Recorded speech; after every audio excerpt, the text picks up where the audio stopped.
Cześć, no niestety stało się. Muszę wystawić na sprzedaż moją Skodę Octavię 1.9 TDI z 2002 roku. Nie dlatego, że coś złego z nią się dzieje lub są jakieś techniczne złe przewidywania, ale z powodu strefy czystego transportu także w moim mieście. Z tego powodu, że Octavią interesują się ludzie z odległych stron w naszym kraju, to postanowiłem dla nich nagrać takie wideo oględziny, które pozwolą im wstępnie zapoznać się ze stanem samochodu. Ale tak sobie pomyślałem, że upublicznię ten film, ponieważ jest to świetny, a wręcz doskonały przykład do tego, aby pokazać wam, jak powinien się ten model samochodu prezentować po 21 latach, a nawet już niebawem po 22. Myślę, że to bardzo dobry przykład, ponieważ na filmie niczego nie taję. Choć wiadomo, czasem o czymś można zapomnieć. Jednak będzie widać na filmie, że dość ważne rzeczy poruszam. A więc obejdźmy sobie samochód w tych wideo oględzinach. Zapraszam. Cześć, w końcu znalazłem jakiś parking, na którym mogę wam pokazać moją ulubienicę, którą jest Skoda Octavia z 2002 roku. W wersji silnikowej 1.9 TDI, 90 koni mechanicznych, wersja silnikowa AGR. Tak, to jest ten silnik, który rozsławił właśnie Skodę pod względem jej bezawaryjności. To jest ten silnik, który dociera do 1 miliona kilometrów, a który został też polubiony przez tuningowców, jacy potrafią osiągać w nim nawet 500 koni mechanicznych. A ja nie jestem najlepszym mówcą, chociaż jakoś na razie przelewam ten swój słowotok na kamerę, ale uważam za sztukę to, że ktoś potrafi nagrywać i mówić do kamery w tym samym czasie. Niestety dla mnie jest to bardzo stresująca sytuacja, więc wybaczcie mi wszelkie wpadki, jakieś przerywniki, czy jakieś inne jakieś problemy w przekazie tym, może nie wizualnym, ale tym audio. Dobra, słuchajcie, niektórzy zaczynają od lakieru. Jaki tu jest lakier? No lakier jest srebrny, ale oczywiście mówimy o jakości lakieru, o tym, jak on wygląda. Niestety samochód od ostatniego mycia już przebył 100 km, więc widzicie tu takiego różnego rodzaju zacieki, które nie oddają już, tłumią ten jego blask metaliczny, jednak w takich zbliżeniach widzimy, tutaj nawet się wilgoć uzbiera mi na dachu, widzimy, że lakier jest lustrzany, prezentuje się jak najlepiej. Myślę, że użyję innych ujęć do pokazania wam tego, jak tutaj lakier wygląda, bo tu nie robi się już ciemno, chłodno, paluszki mi marzną i wilgoć robi też swoje, ale zobaczcie, że tu na przykład w asfalt pięknie odbija się w tych drzwiach. Starałem się nawet ten samochód myć tak, żeby właśnie nie doszło do zmatowienia powłoki lakierniczej. Chciałem, żeby zachował te swoje cechy wizualne, jakie daje nam metalik, pogłębiając właśnie bazę kolorów. Piękna, piękna jeszcze w tym słoneczku. Słuchajcie, samochód był garażowany i na co to wpłynęło? No wpłynęło to na to, że elementy takie jak na przykład plastiki, które widzicie w całym obwodzie, te czarne, nie są potraktowane w tym momencie żadnym czernidłem. One takie po prostu są. Samochód został umyty na myjni bezdotykowej, nie zostały one potraktowane żadnym jakimś konserwantem. Do prezentacji wideo one po prostu takie są, ponieważ samochód praktycznie od początku, bo 2 czy 3 lata po tym jak został kupiony, wjechał do swojej loży, do swojego garażu. Słuchajcie, zbliżamy się do samochodu tutaj małymi kroczkami, a żeby się przyjrzeć z bliższa takim elementom jak reflektory, bo naprawdę zasługują na to, żeby je zbliżyć, bo są cały czas takie kryształowe. Jak przechodzę, to miło się popatrzeć w jej oczy. A szkoda po prostu ją sprzedawać, a sprzedaję z tego względu, że nie coś się z nią dzieje, coś złego, coś niepokojącego, tylko co? No niestety do Krakowa wchodzi strefa czystego transportu i muszę niestety jako mieszkaniec liczyć się z tą ustawą. No przykro, szkoda bardzo, proszę Państwa. Popatrzcie na te reflektory. Reflektory, widać, że na nich nie ma czynników UV od słońca, nie pomatowiały, nie zrobiły się żółte, nie wymagały polerowania. One nie są polerowane, nawet jeżeli się przyjrzymy tak z bliska. Roba słońce mi trochę zachodzi, no trudno. Przyjrzymy się tak z bliska, będę rzucał inne ujęcia, to słuchajcie, jakieś tutaj po prostu drobne, jakieś mikro ryski, których nawet tak trudno się dopatrzyć, gdzieś tam są, ponieważ jadąc ten piasek, który czasem jest nawet w deszczu, no bombarduje te elementy i może sprawiać jakieś zarysowania, ale tutaj plastiki były naprawdę bardzo dobre i trudno tutaj takich rzeczy nawet się dopatrzyć. Czemu na to zwracam uwagę? No, wiadomo, wpływa to na jakość światła rzuconego przed samochód i wygląda ono tak samo, jak gdy wyjechał samochód z fabryki. On tak samo nawet gra, jego silnik. Więc co ja mogę tutaj powiedzieć? Do reflektorów wkładałem również żarówki, które eliminowały, w których była ta powłoka anty-UV po to, żeby reflektory właśnie nie miały przyspieszonego starzenia. Dlatego ten klosz jest w takim stanie oraz soczewki halogenów. No bo halo, no gdzie tu są halogeny? Jak są wypisane właśnie w formularzu sprzedaży. A no są, one są właśnie w tych soczewkach, tak dość nietypowym miejscu. Jeżeli ktoś nie miał styczności z tymi samochodami, to właśnie informuję, że one są w tym miejscu. Tak więc wszystko, co mogłem robić, to robiłem, bo nie sądziłem, że kiedykolwiek przyjdzie mi po prostu ten samochód sprzedać. Nie miałem najmniejszego zamiaru, myślałem, że po prostu będę miał taki zabytek u siebie pod domem. No ale niestety tak się nie stało, podjęli decyzję za mnie. Może ktoś po prostu będzie kolejnym szczęśliwym posiadaczem tej mojej pięknej foczki. Naprawdę cudowny, komfortowy samochód, którym wspaniale przemierza się i połyka kilometry, nie tylko na polskich autostradach, drogach różnego typu, z jednego końca na drugi koniec Polski przecież jeździłem, jak i po drogach Europy. Fantastycznie, naprawdę brałem ten samochód bez zawahania. Z przyjemnością przyszło czasem pajęczynkę przedmuchać z kolektorów na autostradach o jakimś tam większym indeksie prędkości. Słuchajcie, przechodzę tak przez samochód, żebyście zobaczyli wszystkie szpary sobie, jak one tutaj się prowadzą. Wszystko jest symetryczne, nic nie wskazuje na to, żeby samochód miał jakieś takie wydarzenia, jakiś taki wypadek, które by miały spowodować to, że samochód ma zmienioną jakąś swoją geometrię nadwozia, nie daj zawieszenia i tak dalej. No jeżeli by takie rzeczy były, to bym oczywiście powiedział, ponieważ chcę go uczciwie sprzedać, co no mam tą dumę też z tego, że ten samochód jest w takim stanie, ponieważ mechanicy, do których on jeździł na wymianę oleju, rozrządu, wymianę tutaj amortyzatorów, no były czasem oferty, że oni go kupią ode mnie. Nawet kiedyś facet na parkingu gdzieś przy autostradzie do mnie podbiegł i tak zaczepiał i ten samochód jakimś tam Hyundaiem jeździł. Jechał na wakacje i no facet akurat nie znał w jakim stopniu samochód był serwisowany, ale właśnie cenię zdanie tych ludzi, którzy wiedzieli w jakim stopniu on był serwisowany, że były tu wkładane części oryginalne lub takie, których sprawność była lepsza od oryginalnych, jak na przykład amortyzatorów z tyłu, o czym zaraz również opowiem. Ponieważ nawet handlarz go chciał kupić ode mnie, ale jak się każdy dowiedział, że nie mam ochoty go sprzedać, to mówił: oj, nie sprzedawaj, Artur, nie sprzedawaj, bo jest to prawdopodobnie jeden z nielicznych egzemplarzy, nie tylko na rynku polskim, ale ogólnie i europejskim. Biorąc pod uwagę rocznik, ilość właścicieli, czyli że mam ją od początku, jakość serwisów i co tam jeszcze mamy, proszę Państwa? Rocznik, przebieg. I tyle. No ale kto wtedy wiedział o tym, że będzie strefa czystego transportu? Dobrze, proszę Państwa, przechodzimy. Jest to wersja Ambiente. Nie wiem, czy ktoś pamięta, była wersja Classic, Ambiente i Elegance oraz królowa Laurin Clement, która była dla mnie delikatnie już przerysowana, jeśli chodzi o komfort, który był bardziej tylko wizualny. Ten zderzak już wjeżdżał właśnie od wersji Ambiente, jeździł na Elegance i tym Laurin Clement. Wielu nie odróżnia tych samochodów właśnie ze względu na dość duże podobieństwo tych aut.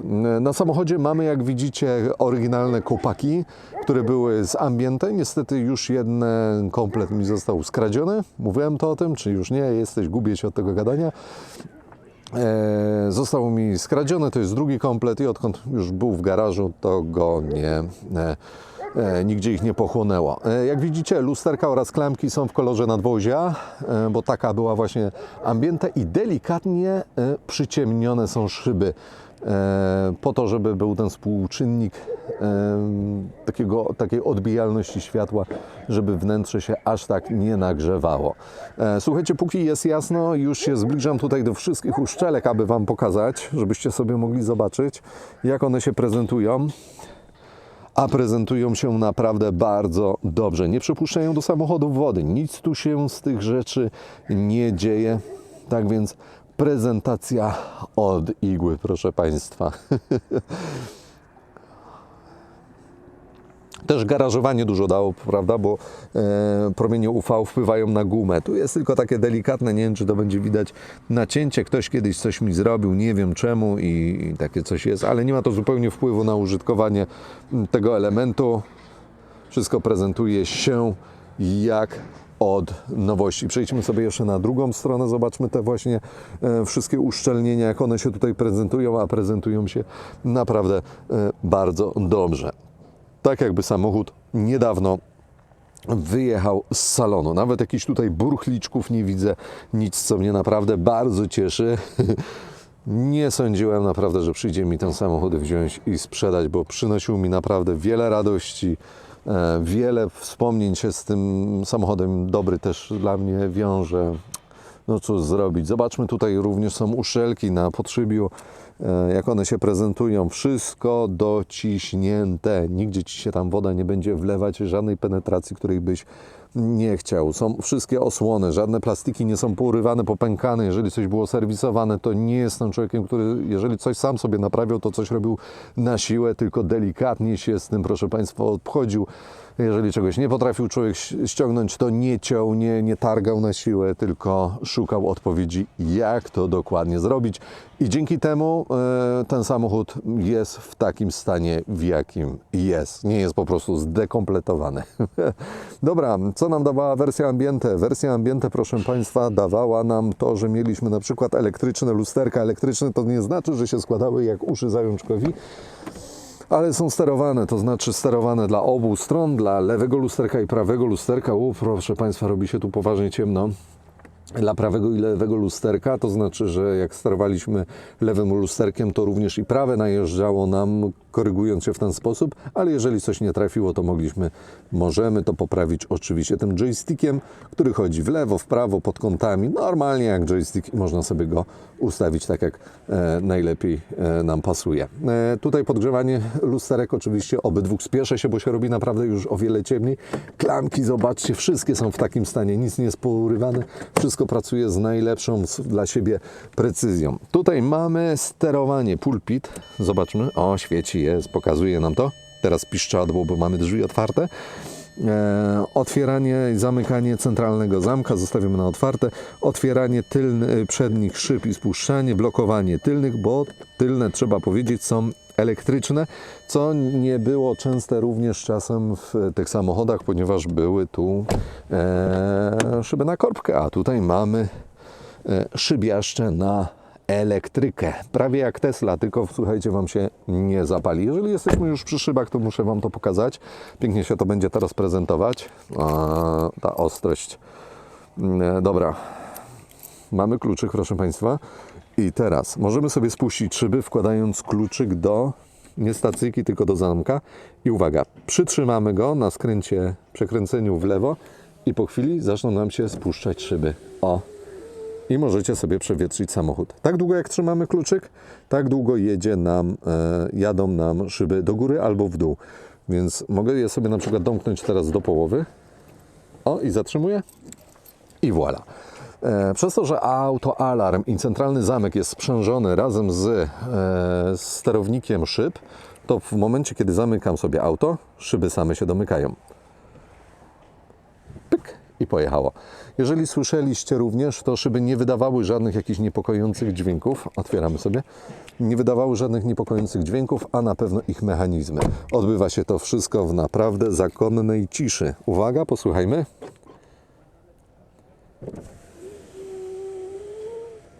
Jedynie co, to uszczelka śpiewa, tak delikatnie sobie mruczy, ale to nie świadczy o żadnym jakimś jej uszkodzeniu. Tak po prostu może być nawet w nowym aucie, bo on cały czas brzmi tak samo. Słuchajcie, obchodzimy sobie samochód tutaj dookoła i co mam Wam pokazać? A głośniki mamy oczywiście w klasycznej wersji tego samochodu, a dla Ambiente w jej standardzie znaczy, że głośniki niskotonowe mamy nisko, a wysokotonowy wysoko. Ten akurat głośnik musiał zostać wysokotonowy wymieniony, no bo już niestety stracił kontakt z nami, przestał czuć muzykę. Dobrze, co my tutaj mamy jeszcze do opowiedzenia? A, wiem, przechodzimy na drugą stronę, skoro już tutaj idę. I w wersji Ambiente w tym samochodzie mamy regulację siedzeń.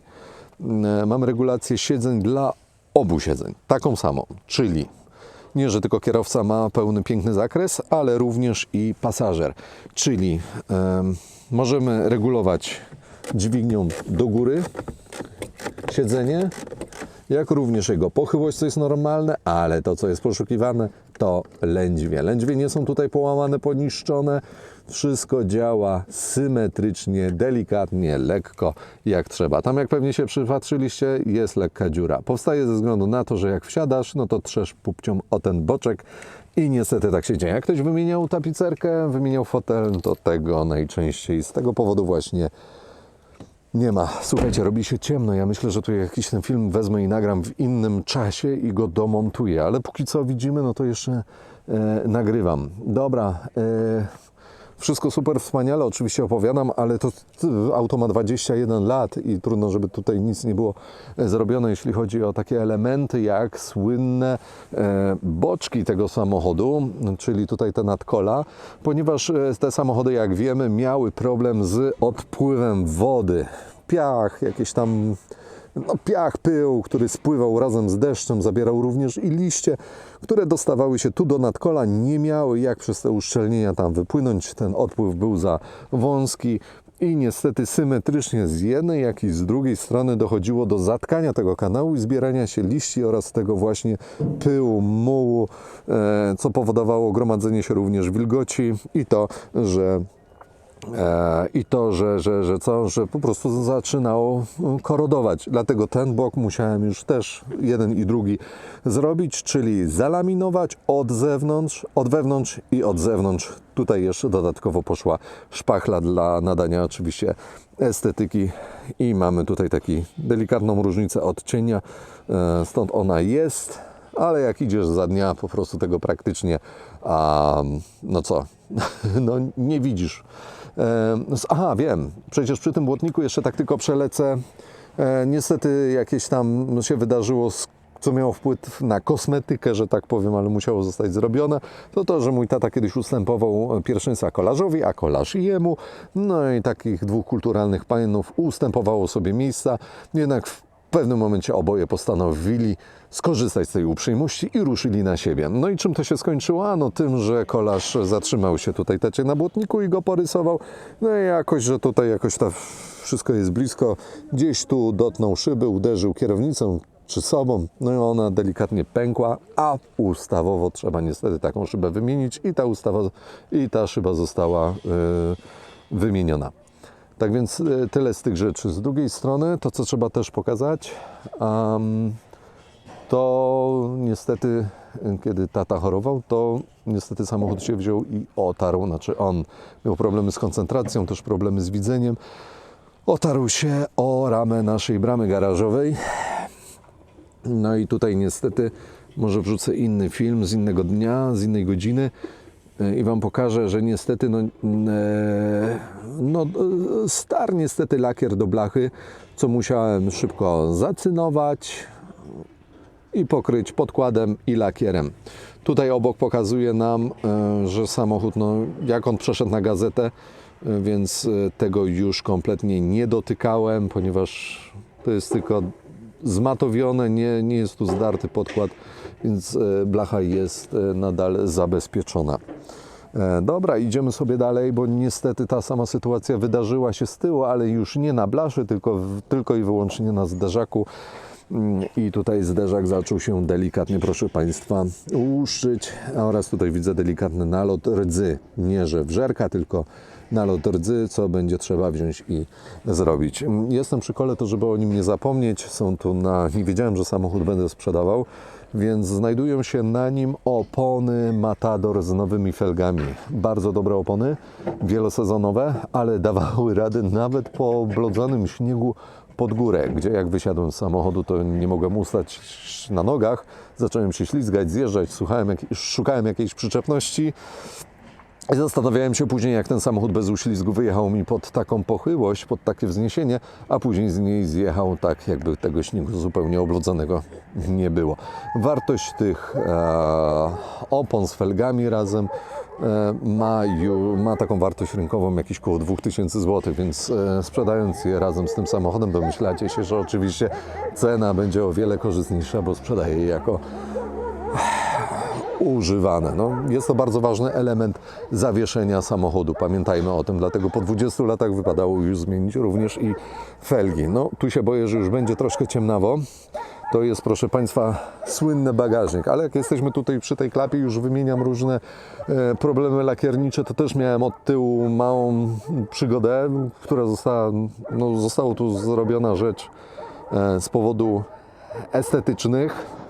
To, że ustępowałem pierwszeństwa przejazdu na tym, jak to się nazywa, na przejździe tramwajowym. No i coś się stało właścicielowi Grand Vitary, że stojąc za mną gdzieś w tej odległości, nagle ruszył mi na samochód i nigdzie mi go nie uszkodził z tyłu, jak tylko i wyłącznie tu. A to jest takie felerne miejsce, no musiałem to polakierować.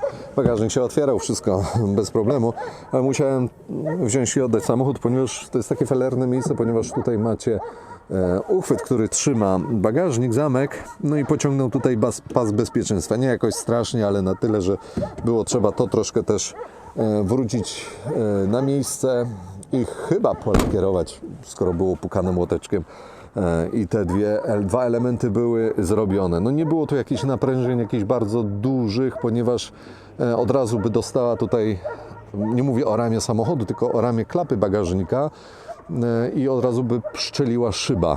Ona jest bardzo wrażliwa na jakieś naprężenia, ale jest od nowości cały czas ta sama, nawet od wymiany, tu jakaś taka delikatna ryska.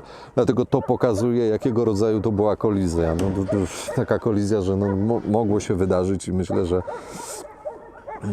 nie jest to nic strasznego. No jak chcemy jojcyć, no to oczywiście będziemy jojcyć i narzekać. Nie wiem, czy tutaj w tych ciemnościach zobaczymy, że z tyłu mamy sonary. Mamy sonary. Choroba robi się już naprawdę ciemno.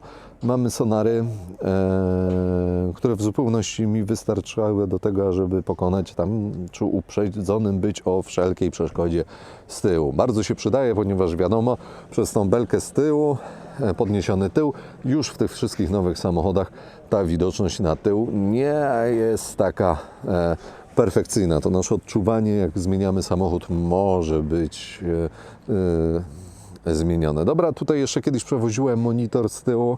No i też taka drobnostka, że po prostu monitor mi pyknął z tyłu. Wyszedł taki guziczek, który też zacynowałem.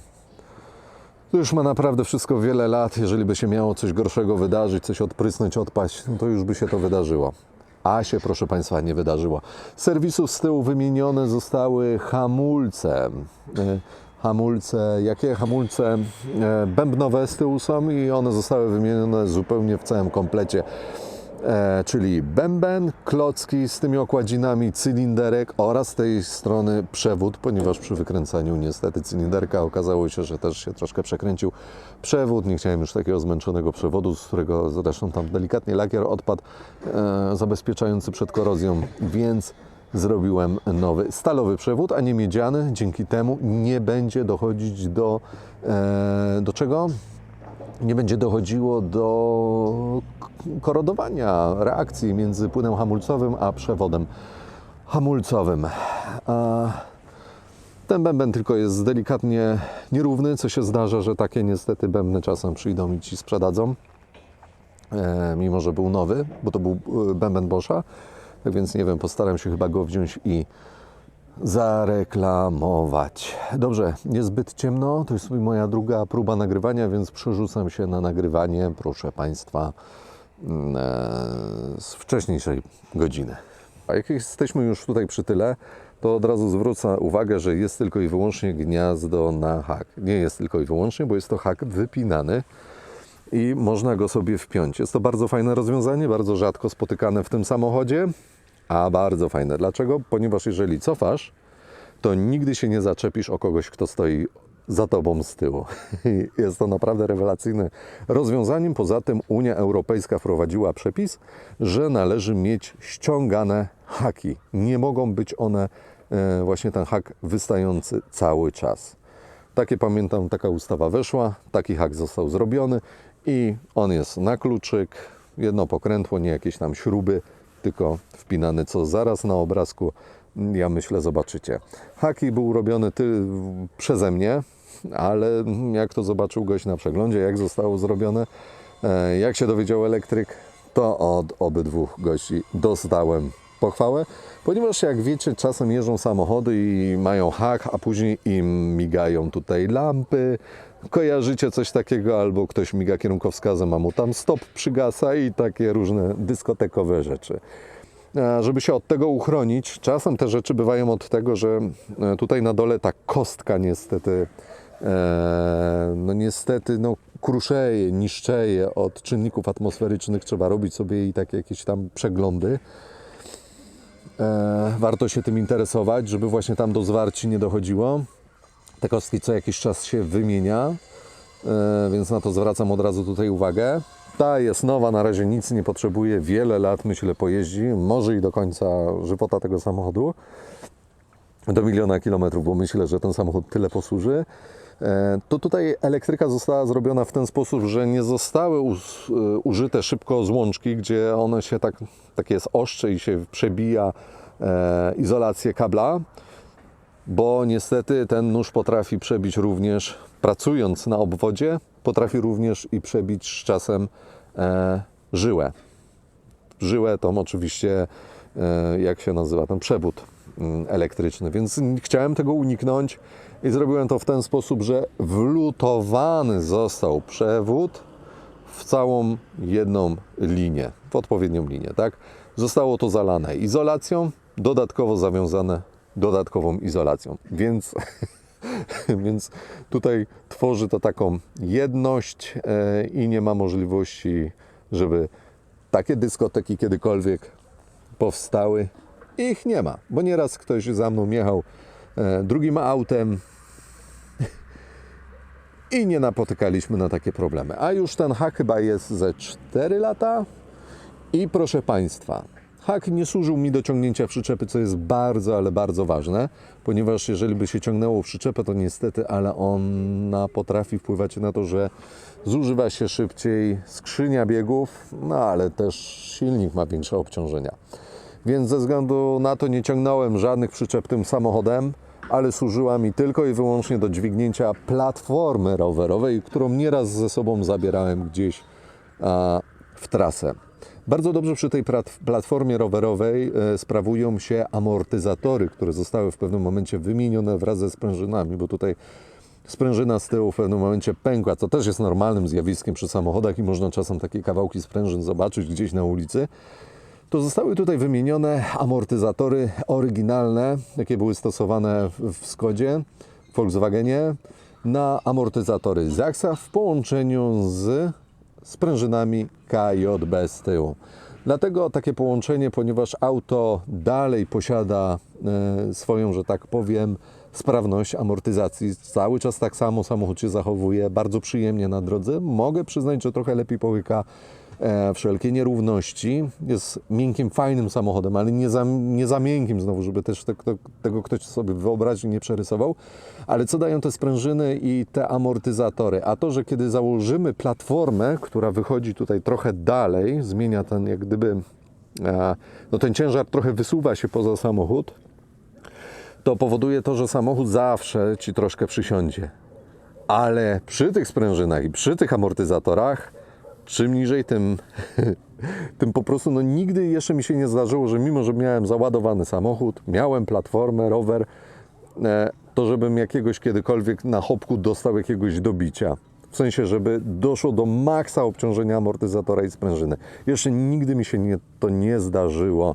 Jeszcze nigdy mi się to nie zdarzyło, także polecam nawet taki wybór. Nie tylko te opony, ale również i właśnie te sprężyny Zaxa, amortyzatory Zaxa i sprężyny KJB, moi drodzy. Właśnie. Dobra, co Wam tutaj pokazać? Proszę Państwa, zajrzymy przez te tylne, duże wrota, legendarne wrota, jakimi jest bagażnik. Dobrze, zobaczmy sobie tutaj. Otwieramy. Aha, zwrócę uwagę, że szyba z tyłu jest oczywiście też oryginalna, bo tutaj mówiłem o tym uderzeniu. Jeżeli by było uderzenie, które by wpływało jakoś na konstrukcję samochodu, czego wielu się boi, że oj, coś się wydarzyło, no to bardzo często te szyby wtedy pękają, bo oczywiście to nie jest jakaś gruba rama. Tu idą takie belki po bokach. Jeżeli zmieni się ich układ, dojdzie do jakiegoś naprężenia, no to szyba tego nie wytrzyma i ona po prostu zazwyczaj ludziom pęka. Tego się tutaj nie wydarzyło, nawet widać, że od słońca niestety naklejka odchodzi. Reklama się utrzymuje, proszę Państwa, panie dealerze. Dobra, zajrzymy sobie do środka. Tak więc nic tu takiego poważnego się nie wydarzyło. Tutaj zmęczony byłem, jak się opiekowałem tatą. Tego tak w rzeczywistości nie widać, to trzeba sobie przypolerować, czy ja jeszcze może zdążę. Miałem otwartą klapę, stojąc w garażu i tam spuściłem w samochodzie chyba bieg. Auto mi delikatnie ruszyło i się przerysowało, bo tak stało, prawda? Podniesiona była klapa. No i się wydarzyło, proszę Państwa. Dobrze, jesteśmy w naszym legendarnym bagażniku Skody Octavii, która ma ponad 500 litrów. I może służyć jako jadalnia, sypialnia. Naprawdę jako sypialnia też mi służył. Po tym, gdy się otworzy tą stronę siedzeń, to po otwarciu tej strony siedzeń, powiem Wam, że byłem w stanie wrzucić sobie 2-metrowy materac na 70 cm. 2 metry na 70 cm. No to powiem Wam, że to jest normalne łóżko. Gdzieś na autostradach w Europie mogłem spokojnie sobie spać. Jak lubisz takie rzeczy, to oczywiście polecam ten samochód, ponieważ jak widzicie, jeszcze dość sporo miejsca zostaje po tej stronie. Mamy z tyłu również haczyki, którymi można sobie przypiąć siateczki mocujące bagaż. One również się tutaj znajdują. Tu jest mój sprzęt nagrywający. Gimbala ze sobą wziąłem, bo może jak słońce jeszcze nie zajdzie, to coś zdążę. I tutaj macie również taki jak się nazywa? Tutaj jest kamerka, siateczka wrzucona. No, chyba się kiedyś mi przyłamała. Tutaj to, co mówiłem, że jest na wszelkiego zawiązana ta elektryka. Jakbyście chcieli kiedyś gniazdo wymienić, to tylko wypinacie te szybkozłączki. One nie nacinają kabli i wymieniacie. Tak więc pomyślałem o tejże przyszłości, proszę Państwa. Bardzo fajnie się sprawuje, lampy nie migają ani w platformie, ani w niczym. Słuchajcie, dobra, gdzie my tutaj sobie, choroba, że się przestało ustawiać mi to automatyczne ustawianie ostrości. Otwieranie bagażnika z tyłu odbywa się, że w ten logiczny sposób, że otwieramy sobie z tyłu drzwi, zaglądamy do środka. Oczywiście drzwi, te wszystkie elementy wyglądają jakby wyjechało właśnie z dealera, jak to niektórzy mówią, katalogowo, taki stan. Tutaj, jak zauważycie, czasem na drzwiach, nie tylko w mojej Skodzie, ale ogólnie w tych Skodach, mamy taką sytuację, że ta tkanina troszkę odchodzi. Zrezygnowano z tych tekstyliów, ponieważ pod spodem jest gąbka. No i przez lata niestety jakaś tam wilgoć zawsze z powietrza wchodzi, penetruje właśnie ten klej, no i zaczyna niestety dochodzić do odklejenia tych tekstyliów, więc tak troszkę to nieestetycznie wygląda. Nie rzuca się to w oczy, ale jednak jak zacznie się przyglądać, to się możesz uczepić. Jednak to nic, nikt na to nie ma wpływu. Siedzenia tutaj z tyłu, jak widać, nie powycierane, nie poniszczone, wszystkie funkcje zachowane. Lędźwie nie połamane, bo czasem potrafią się te plastiki, które odpychają lędźwie, się połamać lub działać niesymetrycznie. Tu tego również nie ma. Z tyłu mamy taki podpórkę, która zawsze od nowości wydawała tenże dźwięk. O! Jeszcze się nie wypracowało, bo było tyle razy używane. Mamy tutaj otwieranie, można sobie włożyć jakąś bombonierkę, jakaś gumeczka mi się tutaj zaszyfrowała, tak więc zabieram ją stąd. taki schoweczek, jakaś tutaj taki paseczek, może coś można sobie włożyć za to, nie wiem. Siedzenia w bardzo dobrym stanie, piana nie jest wygnieciona, wszystko zachowane, ma swoją sprężystość. Troszkę inaczej wiadomo, no, fotel kierowcy będzie miał troszkę inne wyrobienie niż fotele z tyłu, z przodu, bo wszystko jest jak na razie oryginalne i w takim stanie oddaję to drugiej osobie. Słuchajcie, tutaj oczywiście jeszcze jest taki cup holder na postawienie sobie jakiegoś tam soczku czy jakiegoś napoju. Z przodu jest to samo. Dobrze, a żeby otworzyć fotele z tyłu, bagażnik, żeby powiększyć sobie tą przestrzeń, wkładamy tutaj rękę, odciągamy, przechylamy i powstaje nam taka jak gdyby grodzia. Jest to o tyle fajna rzecz, że w momencie, kiedy ja otworzę sobie z tyłu bagażnik, nie wiem, czy to uda mi się jedną ręką, bo muszę wyciągnąć, jak to się nazywa, proszę Państwa, podgłówek, zagłówek. Czekajcie. Dobrze, pomogliście mi. Powstaje nam takie podparcie, które zabezpiecza nas przed tym, że jeżeli by tu jechały jakieś rzeczy, to nam nie wpadną na fotel. Jednak jest możliwość pozbycia się tego. Ja się tego pozbyłem, kiedy na przykład włożyłem tutaj sobie ten 2-metrowy materac, żeby sobie spać gdzieś tam na trasach w 3-dniowej trasie. To wystarczy to zrobić w ten sposób, że tu są po prostu takie haczyki. Po prostu popychamy i nam to wyjeżdża. Ja dla jednej strony, jak i dla drugiej działa to tak, proszę Państwa, tak samo. Dobrze, na razie składamy, albo zobaczmy z bagażnika, jaka to jest długość, ale jeżeli się przyjrzycie, to 2 metry się tutaj zmieścić, to pokazuje, jaki to jest gabaryt samochodu. Naprawdę dość duży, dość spory, że było sobie można gdzieś tam na autostradzie trochę pomieszkać. Oczywiście ta z tyłu półka jest ściągana, jest na takich koreczkach, takie linki one trzymają i można sobie ją ściągnąć. Ściąga się to w ten sposób, że tutaj widzicie, ma takie uchwyty, one nie są też powyrywane. Wszystko jest na swoim miejscu. Nie boję się tego pokazywać tutaj. Pociągamy i już mamy w rękach. Czy jest przewidziane miejsce na tą półkę? Tak, jeżeli nie potrzebujesz tej przestrzeni tutaj, to sobie bierzesz i ją wkładasz tu. To jest ciężko teraz jedną ręką, dlatego wybaczcie, że nie będę tak celował. Wjeżdża sobie tutaj do tyłu i spasowuje się z tymi siedzeniami z tyłu. Więc jeżeli masz coś wysokiego tutaj do postawienia, to na spokojnie włożysz, nie musząc pozostawić gdzieś na trasie tej właśnie półki. Tak więc tak, tutaj obejrzymy sobie te elementy. No, brudu mi tu naciekło, ale nie ma rdzy, to jest najważniejsze, proszę Państwa. Nie było kiedy naprawdę domyć tego samochodu tutaj, tak więc troszkę taka uwaga do mnie, ale też chcę, żeby to wszystko pokazywało swój oryginalny stan. Tu nic nie jest przygotowane, że tak powiem, jakoś, jak to się mówi, prowizorycznie pod sprzedaż. To wszystko jest takie, jakie jest. Nie jest tu nic specjalnie powymieniane. Wszystkie plastiki są oryginalne, nie zostały poszorowane, połamane. Nie ma tu jakichś dodatkowych przeróbek chińskich. Mamy tutaj światełko, które wyciągnąłem, bo sprzęt fotograficzny nieraz wyciągam. Auto jest otwarte przez godzinę, 2 na planie, więc nie chciałem, żeby się światełko świeciło. Mam je gdzieś tutaj, więc jak będzie trzeba, to oczywiście je włożę. Mamy światełko, na dowód jest światełko.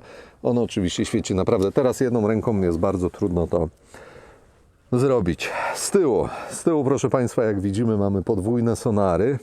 Z lewa i z prawa. Mi zupełnie one wystarczyły, bo są wersje 4 i podwójne. Mi wystarczyły zupełnie te podwójne sonary. Jak widać, są wkomponowane nie w zderzak. Zderzak nie został nawiercony, tylko w tą listwę.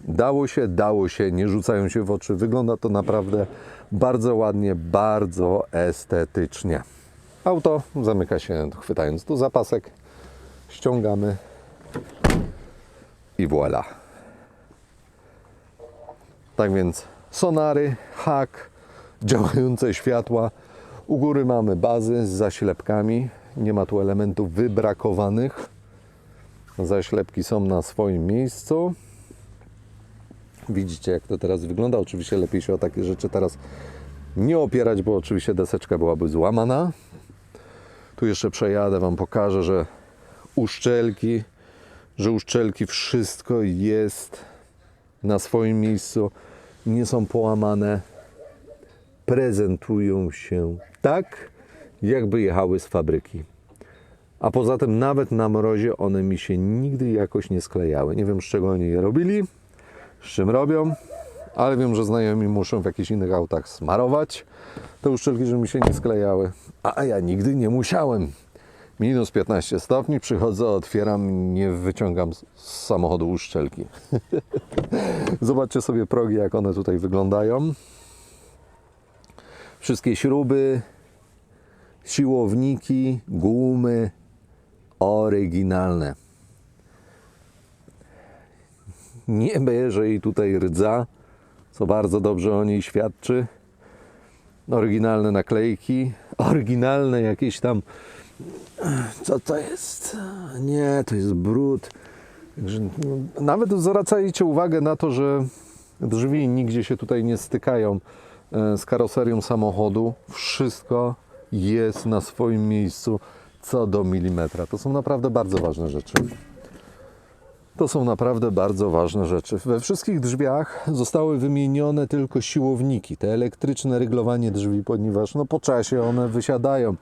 I tak zaczęły wysiadać po chyba 18 latach.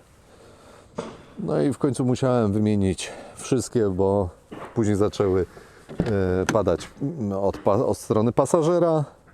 Potem zaczęły padać z tyłu, aż w końcu skończyło się na przednim siłowniku. Więc te elementy również macie z wymianą za sobą. Zwróciliście uwagę? Oryginalne, prawdziwe, od początku za mną jeżdżą te dywaniki. To jest jakość. Jeżeli się przyjrzycie również, to jest samochód, do którego nie będzie można się za bardzo przyczepić. Oczywiście jakieś tam swoją, nazwijmy to, kolizję miał, ale kolizja kolizji nie jest równa. Wypadek wypadkowi też nie jest równy, dlatego zawsze warto pytać o to, jak dana sytuacja, proszę Państwa, wyglądała. Obejrzyjmy sobie, to są takie rzeczy, to są brudy, które mi tu schodzą pod palcem. Jeszcze się przyglądam, żeby Was nie poczarować, ale tak. Więc wszystko jest zpasowane. Patrzcie od razu na uszczelki. Nie są potargane. Nie są potargane.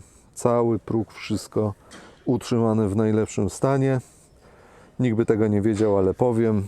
Siłownik drzwi jest, ten zawias jeden wymieniony, ponieważ ten dolny, z tego względu, że że po prostu te drzwi otwierają się, zamykają, w wielu samochodach w pewnym momencie opadają. No i nie będziesz w stanie je w pewnym momencie zamknąć. I tak tutaj się zdarzyło. I po prostu musiały zostać, proszę Państwa, wymienione. Dobrze, oglądam tak wszystko tutaj z zewnątrz i zastanawiam się, co Wam jeszcze o tym samochodzie opowiedzieć, nim wejdziemy do środka. W samochodzie jeszcze z takich rzeczy, no to oczywiście z części eksploatacyjnych została zregenerowana turbina.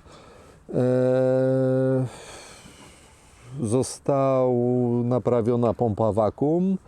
No, żadnych prowizorek, jakichś naprawy krućców, które się po prostu łamują w tych innych samochodach, czy to jest Golf, czy jakiś inny samochód z grupy WAG, po prostu się urywają, łamują. Nawet kolega w BMW 7 miał ten sam problem. Tak więc problem sam zdiagnozowałem i poprosiłem o całą wymianę pompy wakuum, żeby po prostu niczego nie lepić. Niech wszystko działa, a to są naprawdę koszty, słuchajcie, samej wakuum chyba 600 zł czy 700, bo nie szedłem na szrot, nie kupowałem części, tylko tutaj, bo niektórzy to tak naprawiają samochody. Tylko jeżeli zostało coś wymienione, to miało to 0 przebiegu, a nie, że kupowałem część z niewiadomego samochodu, nie wiadomo co tam się działo, jak ta część działała i moje ryzyko. No niestety, tak to nie działało. Wszystkie Wam pokazuję tutaj, tak obchodzę samochód, bo widzicie wszystkie po prostu szczeliny, że są symetrycznie ułożone po obydwu stronach. Nie było nigdzie jakiegoś partactwa, zmian konstrukcji pojazdu od gości, którzy jeżdżą samochodami, od jednego gościa, od którego też kupowałem inną Skodę, to mam od nowości. To mówił, że przejechał już 200 Skodami, ponieważ sprzedaje samochody z floty firmy, w której on pracuje, i powiedział, że to od razu byłoby czuć, że z samochodem jest coś inaczej, że te szczelone oktawy, które miały jakieś tam niestety historie głębsze, niefajne, no niestety inaczej jeżdżą. No jest to prawda. Nagle ktoś się dziwi, że delikatnie ślady, mokre ślady na suchym asfalcie się kół nie pokrywają. Że nagle to koło wydaje się być obok tego przedniego. Rysunek na asfalcie jest inny. Tutaj takich rzeczy nie ma. Tu się takich rzeczy nie dopatrzycie, nie znajdziecie, proszę Państwa. Wszystkie szczeliny są w tych samych odstępach. Maska, reflektory, bo to czasem jak oglądam zdjęcia samochodów na sprzedaż, to widać, że te linie to aż wręcz tańczą. To aż wręcz tańczą. Więc dlatego wszystko to prezentuje się tak, jak się prezentuje, bo można, wiecie, rzeczy serwisować, ale każdy serwis posiada jakąś swoją jakość i wszystko zależy od tego, nie tylko co włożysz, ale i jak włożysz. No właśnie. Całe nie ma, że tutaj wlewa się woda, wszędzie jest sucho. Jak sprawdzacie samochody, to oczywiście warto jest sobie tutaj zerknąć, proszę Państwa, pod dywanik. Ja go Wam ściągnę nawet. Tutaj Wam pokażę, jak tu pięknie. Trochę nie posprzątałem na salonach, tak dokładnie, ale jest pięknie. Nakładki na pedały nie są wymieniane, są oryginalne. Tak po prostu kiedyś robiono, że ta guma potrafiła wytrwać do końca. Dobrze, tutaj założę sobie, bo zaraz zajmę to stanowisko, które z przyjemnością zawsze zajmowałem i zajmę je i tym razem. Funkcję fotela pokazywałem, tak, że wszystko pięknie działa. Czekajcie, włączę sobie dodatkowe tu światło na zewnątrz. Słuchajcie, jak sobie wsiądziemy do środka, ja się może w tym fotelu odsunę trochę jeszcze, bo to nie mamy szerokiego kąta, teraz jesteśmy pozbyci go, a chcę wszystko jednym tchem nagrać, żeby Wam pokazać. Słuchajcie, jak się przyjrzycie, to nic nie mamy tutaj poniszczone z tych plastików wewnątrz samochodu. Wszystko utrzymane w najlepszym stanie, nic tu nie było nawiercane, nic, żadne uchwyty przyklejane. Nigdy nie chciałem tego robić, bo wiedziałem, że to po prostu potrafi estetykę nieraz popsuć. Kiedyś nie będziesz chciał takiego uchwytu, a niestety dziura, klej zostanie, będziesz walczył z tym, jak to wziąć i ściągnąć. Również i w te żaluzje nigdy niczego nie wpinałem, nigdy niczego tam nie dawałem, dlatego one nie są porysowane, żadnych zapachów, żadnych jakichś uchwytów na telefony, które potrafią te żaluzje wyłamywać, więc wszystko chodzi jak nowe. Naprawdę świetnie się to trzyma. Oczywiście, jak widzicie, tutaj troszkę nadruk z tego kierunkowskaza spadł. Widzę, że mój sąsiad jedzie, więc na chwilę przerwę, bo będę musiał mu się wziąć i przestawić. I samochód jest sprzedawany z radyjkiem Pioniera. Nie byle jakim, bo posiada USB, ma wiele fajnych ustawień. Czekajcie, muszę się przestawić, bo nadjeżdża. Chwila przerwy, był mały przerywnik, ale już jestem z powrotem. Sąsiad sobie poradził z wjazdem bez potrzeby mojego się usuwania z tego miejsca, więc niepotrzebnie przerwałem, ale za to się ucieszył, że będzie na tym nagraniu. Dobrze, słuchajcie, wracamy do tego radia. Jak widzicie, ono tutaj nawet bardzo ładnie pasuje. Jest to radio Pionier, jego dokładniejszego oznaczenia nie pamiętam. Macie tutaj wejście USB oraz wejście ze źródła zewnętrznego, jak na przykład telefon, i możecie sobie odtwarzać muzykę z YouTube albo tam z jakiejś innej biblioteki muzycznej. Dobra, uruchomimy sobie, ponieważ radio tak naprawdę jest, słuchajcie, to jest alarm. To jest alarm, słuchajcie, a tutaj z boku mamy diodę zamka centralnego. Jakbym włączył teraz alarm, zamknąłbym nas centralnie, to ta lampka zacznie migać. Jak zauważycie, radio jest w takim podświetleniu. Czekajcie, wyłączę sobie tutaj światło zewnętrzne, bo mam możliwość sterowania. Mamy tutaj podświetlenie tego samego koloru, jakie występuje w samym samochodzie. Włączę tutaj, o i teraz to fajnie widać, że ta zieleń, która występuje na radiu, występuje w tym samym odcieniu na wszystkich przyciskach podświetlanych w samochodzie. Tam podświetlanie szyb, cały ten właśnie wskaźników, włączanie świateł. Tutaj mamy ten pulpit sterowniczy do okien, do otwierania drzwi. Wszystko jest pięknie widoczne i oczywiście to można sobie stonować, podjaśnić, ściemnić. Takim tutaj, jak on się nazywa? Pokrętłem do ściemniania. Obok jest pokrętło do czego? Do regulacji wysokości reflektorów. Nawet jestem teraz w tym miejscu, to Wam pokażę, że to, proszę Państwa, działa.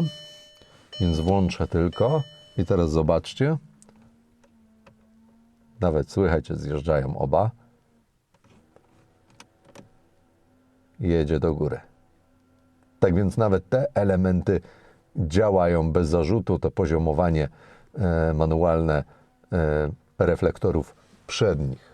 Tam silniczek przedni się kiedyś spalił, zepsuł się, ale wziąłem i go wymieniłem. Jak coś zapasowy mam, drugi, więc go dołączę dla nowego posiadacza samochodu. Dobrze, włączamy światło i podziwiamy dalej. Dobrze, o kolorze radia powiedziałem, nie chciałem żadnego czerwonego, pomarańczowego, niebieskiego, ponieważ to niestety, ale powoduje takie rażenie w czasie jazdy, nocnej jazdy. Więc z takich kolorów rażących zrezygnowałem na rzecz tego, który naturalnie występuje w samochodzie i jest to kolor zielony z tego, a nie innego powodu, żeby właśnie nas nie raziło. Dobrze, co mamy w samochodzie? Mamy poduszki powietrzne tutaj na kierownicy, jak i na miejscu pasażera.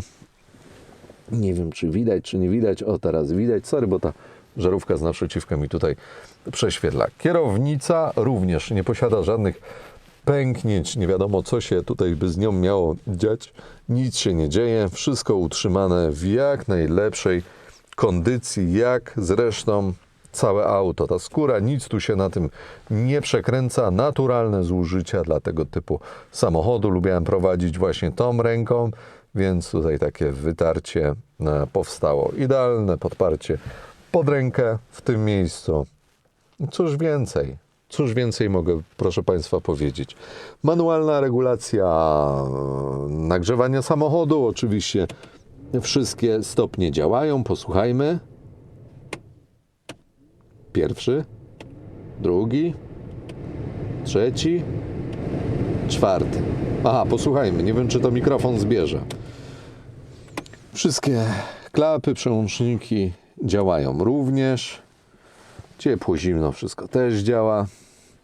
Schowek, żaróweczkę. Żaróweczka tu jest, ale nie wymieniłem jej, nie podłączyłem, sorry.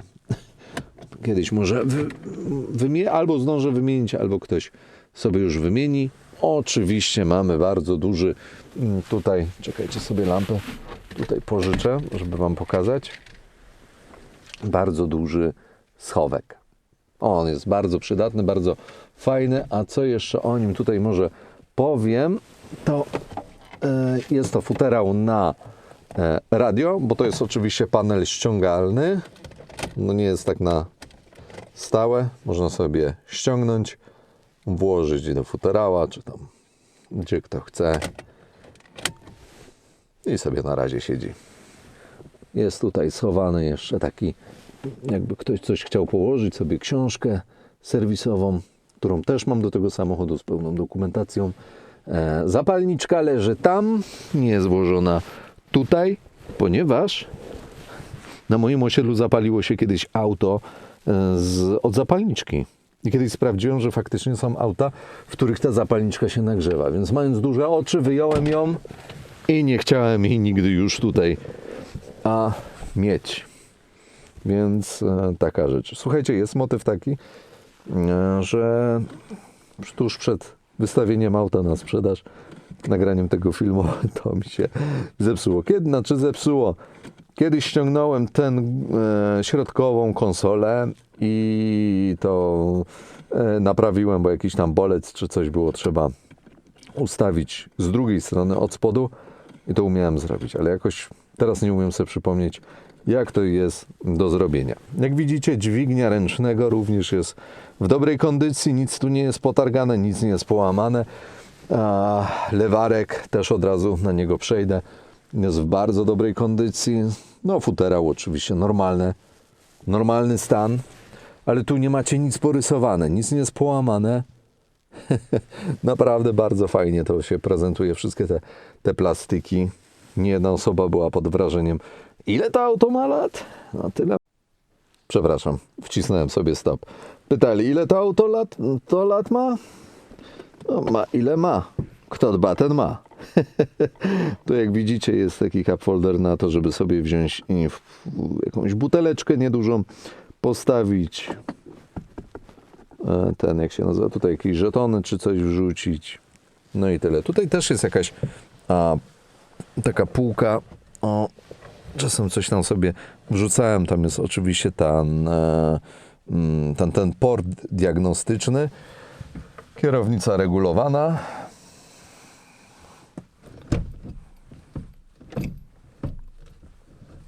No i tak sporo regulowana. Tak mi się przynajmniej wydaje. I wielu innym użytkownikom, nikomu nigdy tego nie zabrakło.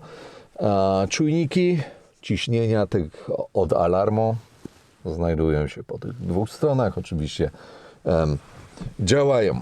A co my tutaj mamy? Mamy oświetlenie na naszej podsuficce. Oba, gdy się otworzy drzwi. Wszystko działa, pokazuję, proszę Państwa.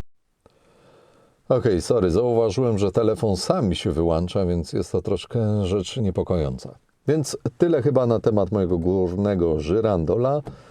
Chciałem tylko pokazać, że wszystko działa tak, jak ma działać. Mamy tutaj oczywiście osłony przeciwsłoneczne, pasażera z lusterkiem. Nie jest nic zbite, nic porysowane. Wszystko jest jak jest, zaczepy się trzymają, nic nie spada. Wszystko chodzi z odpowiednią opornością, nietopornością. I dla kierowcy również. Lusterko też tu przewidziano, chociaż lepiej się nim nie zajmować w czasie jazdy. Najlepszy osłona przeciwsłoneczna, ale bardzo pomocna. Nieraz się okazała, była ta, kiedy słońce mi przechodziło akurat tym szlakiem. Było można sobie wziąć i je zasłonić. Dobrze, patrzę tutaj, co jeszcze miałem do pokazania. Różnego typu schowki oczywiście w drzwiach, bardzo fajne, można tam włożyć sobie jakieś potrzebne rzeczy. Kierownica, jak mówię, niespękana, nieponiszczona. Plastiki na dole również nieponiszczone. Dywaniki są, jak zauważyliście, troszkę potargane.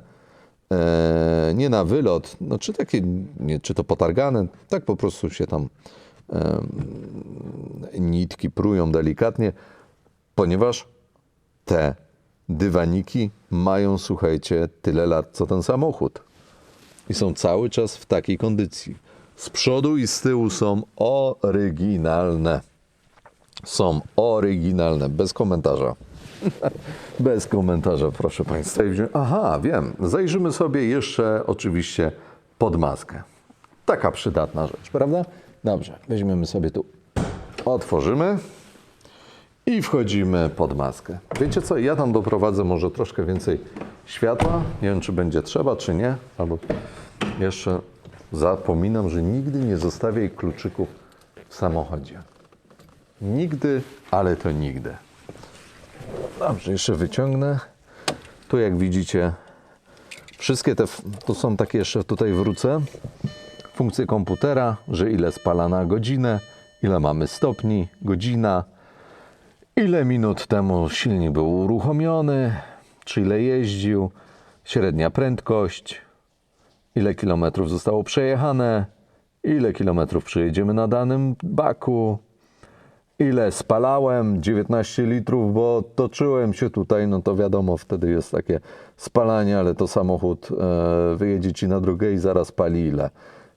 5 litrów, 6 litrów w mieście, 5,5, zależy w jakiej części miasta mieszkasz. No ja w takiej, gdzie najczęściej palę 5,8, 5,6, tyle.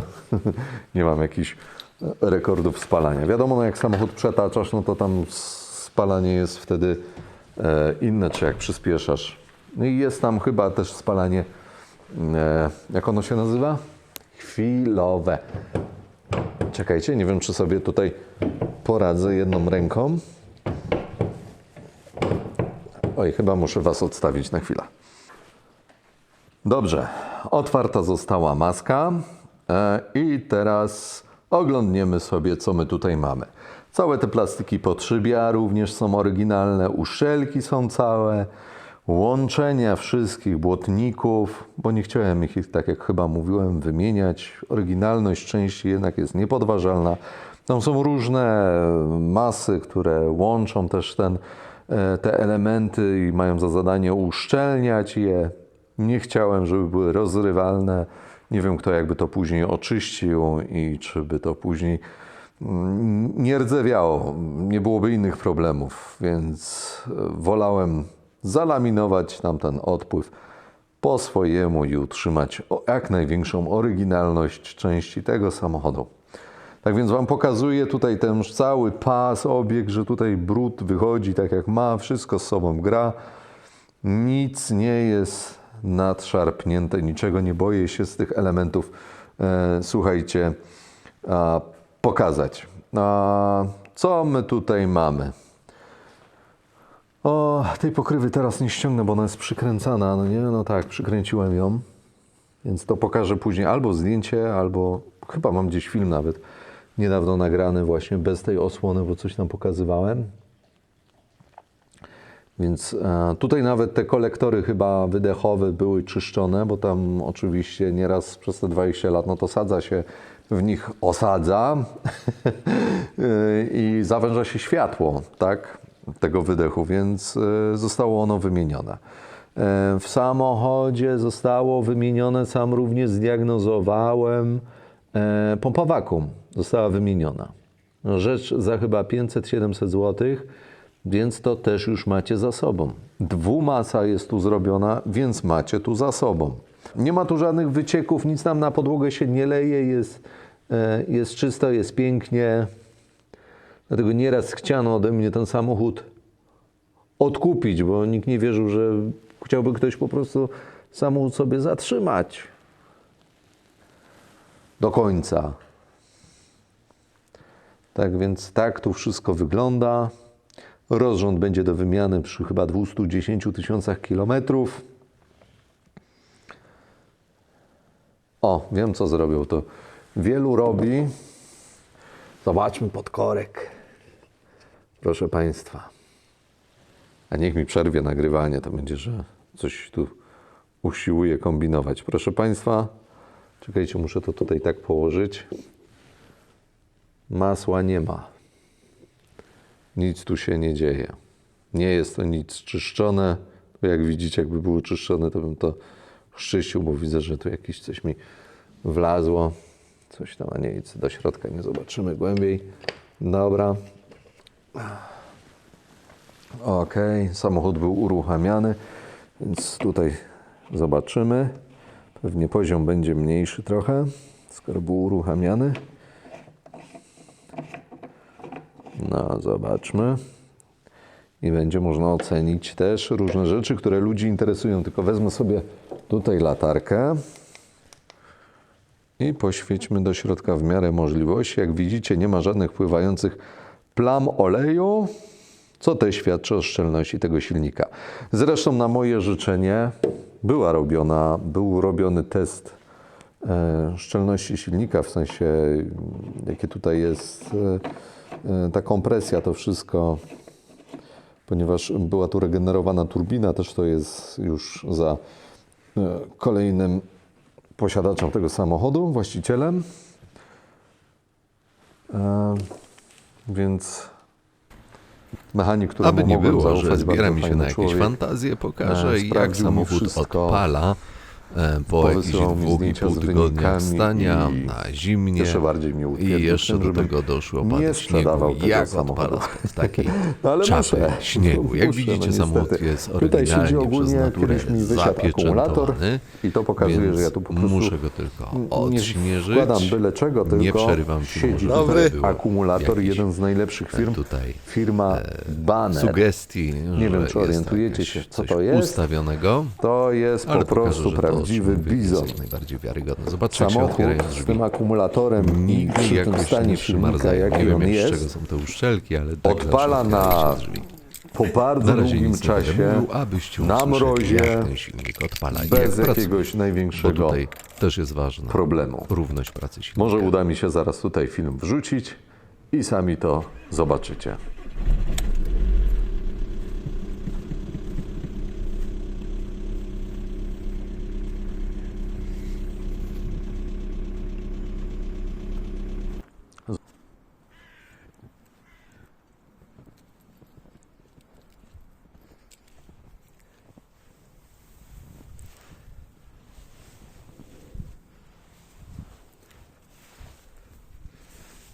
Dobry.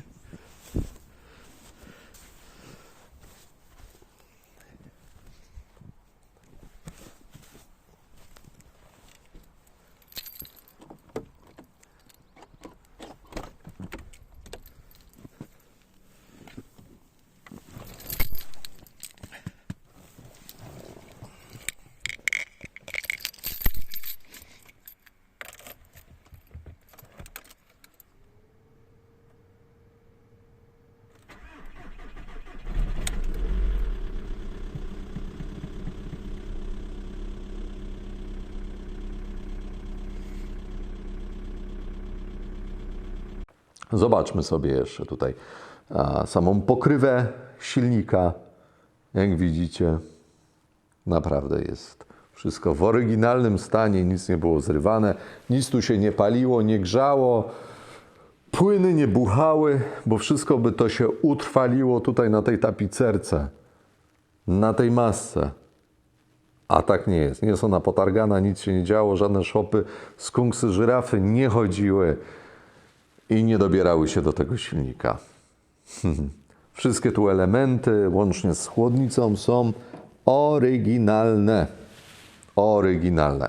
Kiedyś dochodziłem do tego, czemu turbina mi zaczęła gwizdać. Ona wtedy wymagała już regeneracji, rozpoczęcia tego procesu. Co zrobiłem? Oddałem ją na serwis, została zrobiona. Oczywiście też była badana jeszcze po późniejszym czasie przez zaufanego mechanika jej sprawność, wtedy kiedy sprawdzano cały samochód i się dowiedziałem, że w tych samochodach ogólnie w grupie Volkswagena jedne turbiny nie wiadomo czemu po jakimś czasie zaczynają gwizdać, ale dalej mają swoją sprawność, a inne nie. Oczywiście ten gwizd jest w jakichś granicach rozsądku, no bo wiadomo, jak się rozszczelni, jak ci zacznie gwizdać i dymić dodatkowo, no to już nie fajne rzeczy. To już mówimy o usterce i jakimś odczuwalnym spadku mocy, tak więc nie o tym mówimy. Nie o tym mówimy. No ale to takie ciekawe rzeczy, wiecie, no, od ludzi, którzy mają jakieś doświadczenie również z tym i oczywiście będzie to podejmowane, jeżeli ktoś to usłyszy, będzie temat podejmowany, że to oczywiście są bzdury i tak dalej, ale mechanika jest tak szeroka, że można się naprawdę nieraz zaskoczyć i warto nastawić ucha i tyle. Mnie interesują parametry i są one, bo to dla samego siebie sprawdzałem, bo to przecież nie chciałem samochodu sprzedawać. Po to też inwestowałem w to, żeby mi sprawdzić te wszystkie parametry. No i wszystkie są jak najbardziej okej. Wszystko po 21 latach się trzyma kupy i działa tak, jak fabryka dała. To jest naprawdę... Żeby te samochody, które są dzisiaj produkowane, tak się nadal trzymały. Tutaj jak otworzyłem maskę, to widzicie już, że nazbierały się liście właśnie w tym miejscu. I one po czasie się kruszą, to później na zewnątrz powyrzucam, one się kruszą i z wodą spływają tam na dół i tam gdzieś zostają. Bo tu jest taka jeszcze groć plastikowa i one zostają w tej przestrzeni, zatykają właśnie odpływ i tutaj przetrzymywana jest ta wilgoć i dochodzi do gnicia, proszę Państwa. No i mi się to udało uratować w odpowiednim momencie. Cóż więcej mogę o tym samochodzie powiedzieć? Nie wiem, próbuję sobie przypomnieć, ale nie wiem. Będziecie pytać o DPF. W tym samochodzie DPF-a nie ma. I co ciekawa, taka informacja ze świata mechaniki i tego, czy to jest jakiś truciciel. Okazuje się, że przez to, że ten samochód nie ma DPF-a, jest neutralny dla człowieka pod względem tego węgla, ponieważ te cząstki węgla nie są rozbijane. Tam jest neonówka w środku się świeci, więc to nie jest oryginalne oświetlenie samochodu. A wiem, co jeszcze pokażę. To nie jest oryginalne oświetlenie samochodu, tylko tam włożyłem świetlówkę, żebyśmy lepiej kokpit widzieli. DPF, nie przez to, że nie ma DPF-a, nie jest rozbijany węgiel na drobniejsze części i nie wchłania się on do organizmu, proszę Państwa. Dobra, idziemy jeszcze na chwilę do samochodu, bo pokażę bardzo ważną rzecz. Bardzo ważną rzecz, którą można sobie pominąć, to jest taka, że jeszcze sobie akurat rzucimy okiem na tapicerkę. Drut od lampy, żebym mógł ją zawiesić, gdy potrzebuję.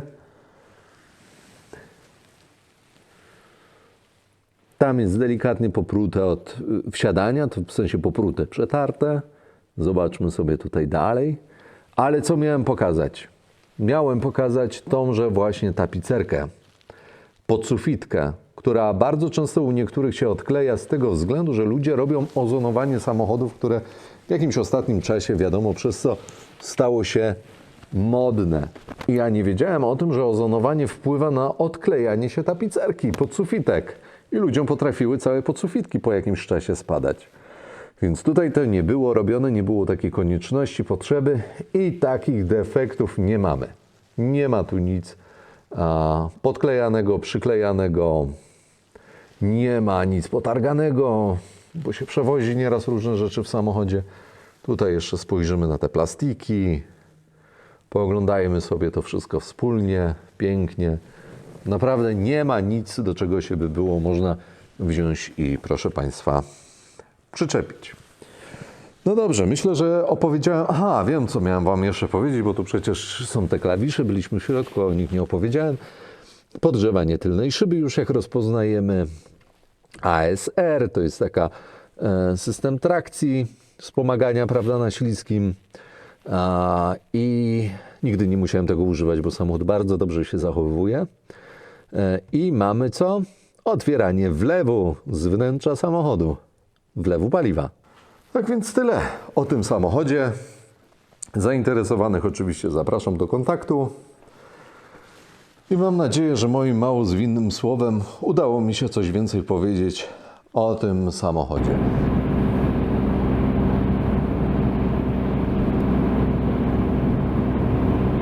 Zaczynamy naszą przejażdżkę od zimnego silnika, co widzicie po wskaźniku temperatury. Dzięki temu można zobaczyć nie tylko to, ile pali samochód, gdy jest zimny, właśnie ten silnik, ale też jak on się zachowuje. Czy wydobywają się z niego jakieś niepokojące dźwięki, o które tu w ogóle trudno się postarać, bo ich po prostu nie ma. Musiałbym dołożyć chyba jakieś efekty dźwiękowe. Przejedziemy przez miasto, które będzie średnio zakarkowane, raczej tak normalnie, ale to co zobaczycie, to chwytały mnie dość często czerwone światła, ale pomimo tego średnie spalanie na rozgrzewającym się silniku było 5,7 litra na 100 km. Ogólnie ta trasa, która mierzyła sobie 30 km i składała się właśnie raczej z takich spokojnych odcinków, na których poruszałem się z prędkością najpierw 70 km na godzinę, jak widać, a później w terenie zabudowanym już do celu 50 na godzinę. Takim pełzaniem dotarłem na miejsce, spalając średnio 4,3 litra. Ustępuję więc miejsca ciszy, abyście się mogli wsłuchać w ten dźwięk pracy silnika, który pracuje tak samo jak wtedy, gdy samochód wyjechał z salonu. Nie przeszkadzam Wam, życzę wszystkiego dobrego, pozdrawiam serdecznie i dziękuję, że dotrwaliście do tego momentu.